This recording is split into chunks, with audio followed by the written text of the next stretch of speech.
Hello, my friend. I'm glad you're here again.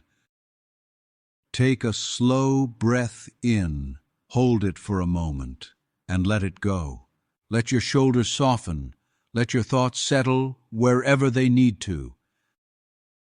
This is your space, a small pause between all the noise, a quiet return. Today's question is this: why do we ignore our parents' advice when we're young, only to recognize their wisdom years later, as if understanding can only grow in the space between experience and hindsight? It's a story as old as time itself. A parent says, "One day you'll understand." And the child, whether out loud or silently, thinks, "No, I won't. You don't get it." And then life happens. Years pass. The heart breaks, or the body tires, or a mistake quietly blooms into a lesson. And suddenly we hear their voice again, not with frustration this time, but with recognition, with softness, with a kind of sadness that feels a lot like gratitude. Let's walk into this gently, my friend. There's old wisdom here, not just from parents, but from life itself. When we're young, the world appears simple. We think feelings are enough to guide us. We believe we see everything clearly, because nothing has clouded our vision yet. We walk with the confidence of someone who hasn't met certain consequences. We think we're leading our own lives, but in truth, we're walking in the dark with a candle that's too small. Our parents, though, they've walked through storms. They've seen how quickly life can turn, how fragile certain choices can be, how long a simple mistake can echo. But youth is blind to echoes. It listens only to the sound of its own heartbeat. Think of a moment when a parent warned you gently, "Don't trust that friend too much. Save your money while you can. Be careful with your heart. Don't rush into that decision. You'll regret treating yourself this harshly. You'll appreciate this more when you're older." And you thought, "You don't understand who I am. My life is different. My feelings are different. My world is different." But life has a quiet way of circling back, not to punish, but to reveal. And one day, years later, you find yourself sitting alone, remembering their voice, and whispering something you swore you'd never say. They were right. Let me tell you a story. There was a girl named Mila who fell in love at 18. The kind of love that feels like fire and destiny and forever. Her mother told her gently, "Please don't give up everything for this. Keep your own life too." But Mila laughed. "You just don't get what love feels like now."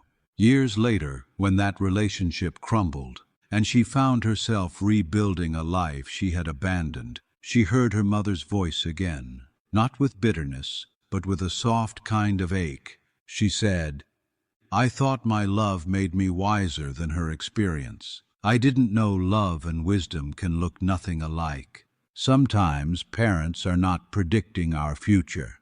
They're remembering their past. Or think of a boy named Daniel, obsessed with earning money quickly. His father always warned him, "Slow down. Money earned too fast disappears even faster." But Daniel wanted results, not caution. He trusted momentum more than patience.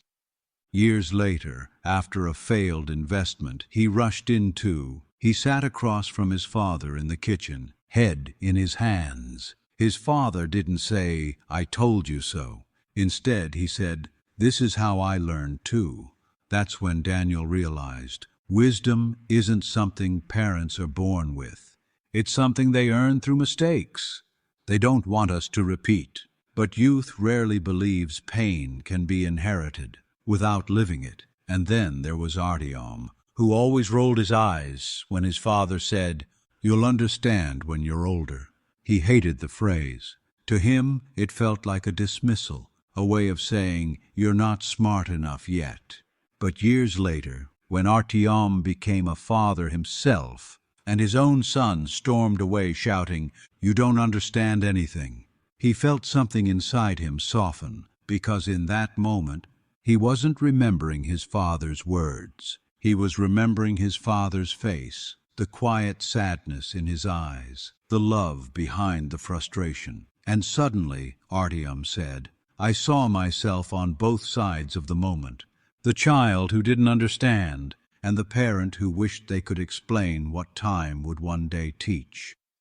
Some wisdom can be spoken, some wisdom can only be lived. But maybe, my friend, the deeper truth is this: understanding has its own timing. Advice is a seed. You cannot force it to bloom before the season is right. You can plant it, you can water it, you can hope, but it won't grow until life warms the ground enough for it to take root. Parents give advice when we are too young to understand, because love cannot wait for wisdom to arrive.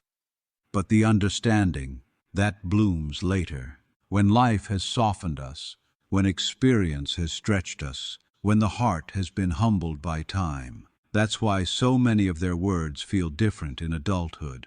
Not because the advice changed, but because we did. The ears that hear the message now are not the ears that heard it then.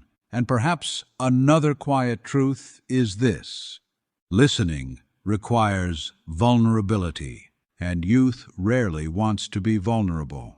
To accept advice is to admit uncertainty, to admit you might be wrong, to admit someone else knows better, to admit you are still becoming.